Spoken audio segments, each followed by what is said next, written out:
gives you your news, keeps you informed and updated, plays your kind of music, your beat, your groove. GV 99.9 gives you the good vibes. Your good vibes. GV 99.9, your good vibes. Live mula sa himpilan ng GV 99.9 FM Batangas. Narito na ang mga balitang umingay sa buong linggo. Mga may init na kaganapang hindi mo dapat palampasin. Mga balitang kinalap at binantayan ng buong puwersa ng GV 99.9 FM Batangas. Balitang hitik sa impormasyon dapat mong malaman ngayong umaga. Narito na ang GV News Express. News Express. Ang detalye ng mga balita ihahatid ni DJ Joey Boy. GV News Express. GV News Express. GV News Express.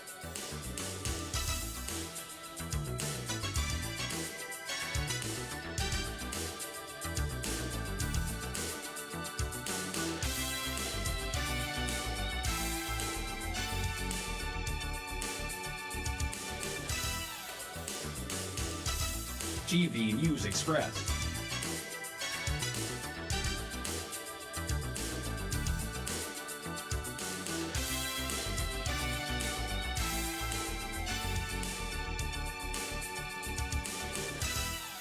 Para sa buong Pilipinas, sa 36 na minuto makalipas ang alas 8 ng umaga at narito na ang mga balita sa oras na ito. GV News Express. 17% ng LNG ng Qatar na pinsala matapos umatake ang Iran. GV News Express. Philippine Airline flights sa Dubai at Doha, Qatar suspendido hanggang Abril at 30. GV News Express. Presyo ng petrolyo inaasahang mas tataas muli. GV News Express. At Philippine Statistics Authority nagbigay ng paalala hinggil sa National ID. GV News Express. Para sa detalye ng mga balitang yan, unahin natin na ang balita tungkol sa Qatar. Malaking bahagi ng supply ng liquefied natural gas ng Qatar ang naapektuhan matapos tamaan ng pag-atake ng Iran. Aabot sa 17% ng kapasidad ng Mama Liquefied Natural Gas Export ang nasira, na maaaring magdulot ng bilyong dolyar na pagkalugi kada taon. Posible rin itong makaapekto sa supply ng enerhiya sa Europa at Asia. 2 liquefied natural gas processing facility at isang gas-to-liquids plant ang kabilang sa tinamaan sa naturang pag-atake. Dahil dito tinatayang nasa 12.8 million tons ng LNG kada taon ang mawawala sa produksyon sa loob ng 3 hanggang 5 taon habang inaayos ang mga pasilidad. Ayon sa opisyal ng enerhiya o ng enerhiya ng Qatar, hindi inaasahan ang ganitong uri ng pag-atake, lalo na mula sa isang bansang may ugnayang panrelihiyon. Nangyari ito kasunod ng sunod-sunod na pag-atake ng Iran sa mga pasilidad ng langis at gas sa Gulf region bilang tugon sa naunang aksyon ng Israel. GV News Express.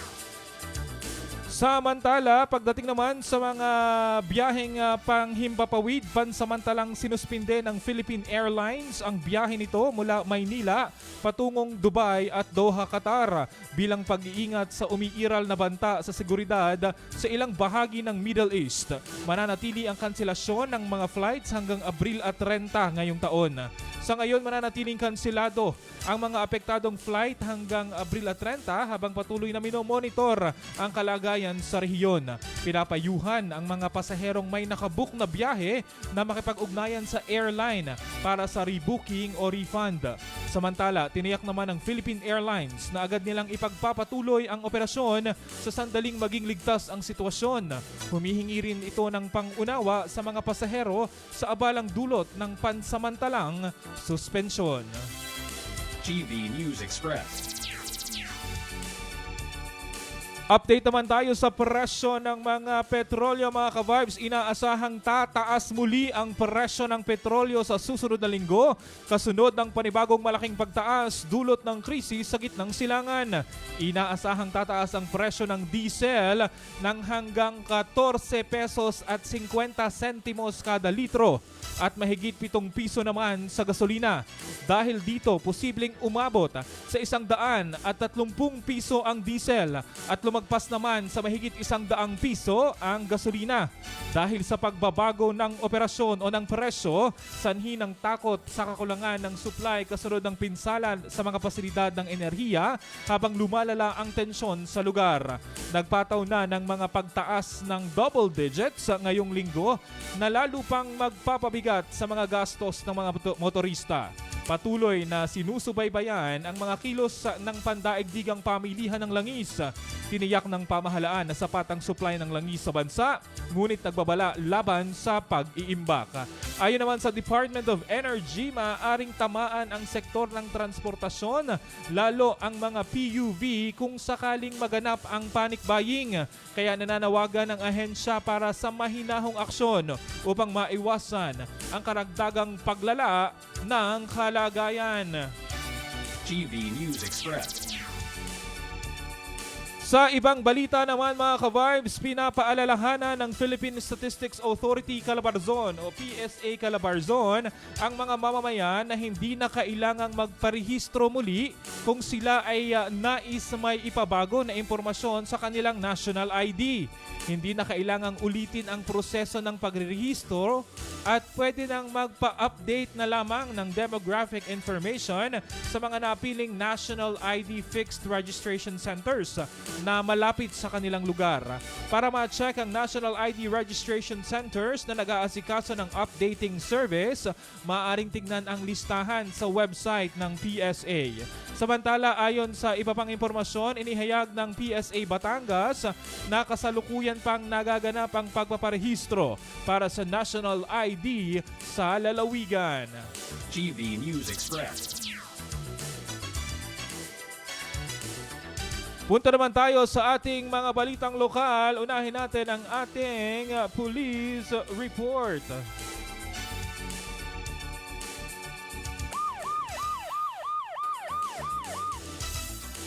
Arestado ang 3 lalaki matapos umanong gumamit ng pekeng 1,000 piso para sa isang convenience store sa Talisay. Napansin agad ng tindahan ang pekeng pera at inireport sa pulisya na mabilis namang rumesponde. Tumakas ang mga sospek sakay ng isang SUV, ngunit nahabol din sila ng mga otoridad hanggang sa Tagaytay City kung saan sila tuluyang naaresto. Narecover mula sa kanila ang mga biniling produkto at iba pang pekeng pera. Kasalukuyan silang nasa kustodiya ng pulisya at sasailalim sa kaukulang kaso. TV News Express. Samantala, sa lungsod naman ng Batangas, pinaghahandaan na ng lokal na pamahalaan ng Batangas City kasama ang iba't ibang ahensya ang inaasahang pagdagsa ng mga bibisita sa lungsod bilang bahagi ng pagdiriwang ng darating na Semana Santa 2026. Kabilang sa mga inihahandang hakbang ay ang pagtutok sa kaayusan at seguridad sa mga lugar na pinupuntahan ng mga tao gaya ng mga simbahan, ang Monte Maria Shrine, Mount Banoy, Pangkalahatan, Tangkulan at mga dalampasigan.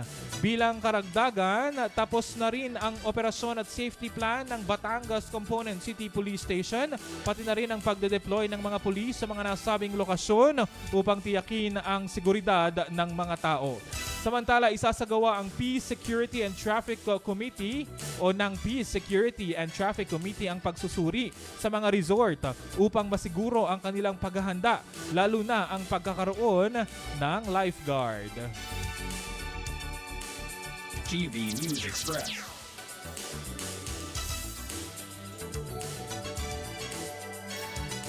GV 99.9 Weather Update. Weather Update. Para naman sa ating weather update, mga ka-vibes, inilabas sa ngayong umaga, Marso 21, ng Philippine Atmospheric Geophysical and Astronomical Services Administration o PAGASA ang 24 hours na weather forecast para sa bansa at ayon sa ulat, ang easterlies ay patuloy na nakaapekto sa Pilipinas. Sa mga rehiyon ng Caraga, Northern Mindanao, Southern Leyte, Bohol, Lanao del Sur, Cotabato at Davao Oriental, inaasahang makakaranas ng maulap na kalangitan na may kalat-kalat na pagulan at thunderstorms. Nagbabala ang ahensya na posibleng magkaroon ng flash floods o landslides dahil sa katamtaman hanggang sa minsang malakas na pag-ulan. Samantala sa Metro Manila at iba pang bahagi ng bansa, magkakaroon naman ng partly cloudy hanggang sa maulap na kalangitan na may isolated rain showers at thunderstorms. GV News Express. Para naman sa ating Good Vibes Balita, bagong megaport sa Bawan, nagpapalakas ng kalakalan sa trabaho at Calabarzon. Itatayo nga sa Bawan, Batangas ang South Luzon Container Terminal o SLCT na inaasahang magiging pangalawang pinakamalaking pantalan sa bansa. Matapos formal na ilunsad ng Department of Transportation o DOTR, Bureau of Customs o BOC at International Container Terminal Services Incorporated ang proyekto sa Southern Luzon. Nakatakdang simula ng unang yugto ng konstruksyon sa 2027 at target itong matapos pagsapit ng 2028. Kapag ganap ng gumagana, inaasahang makakapagproseso ang pantalan ng mahigit 2 milyong containers kada taon sa tulong ng modernong teknolohiya. Ayon sa pamahalaan, inaasahang mapapalakas nito ang kalakalan at ekonomiya sa rehiyon ng Calabarzon. Makakalikha ng dagdag na trabaho at makatutulong sa pagbawas ng siksikan sa mga pantalan sa Metro Manila. GV News Express. At yan ang mga ka-vibes sa mga balitang dapat nyong malaman ngayong umaga. Ugaliing nakatutok dito lamang sa GV 99.9 para maging GV informed, GV aware at GV updated sa mga kaganapan sa loob at labas ng lalawigan. Ako po ang inyong naging tagapaghatid balita, ang inyong DJ Joey Boy para sa GV News Express. GV News Express. GV News Express. GV News Express.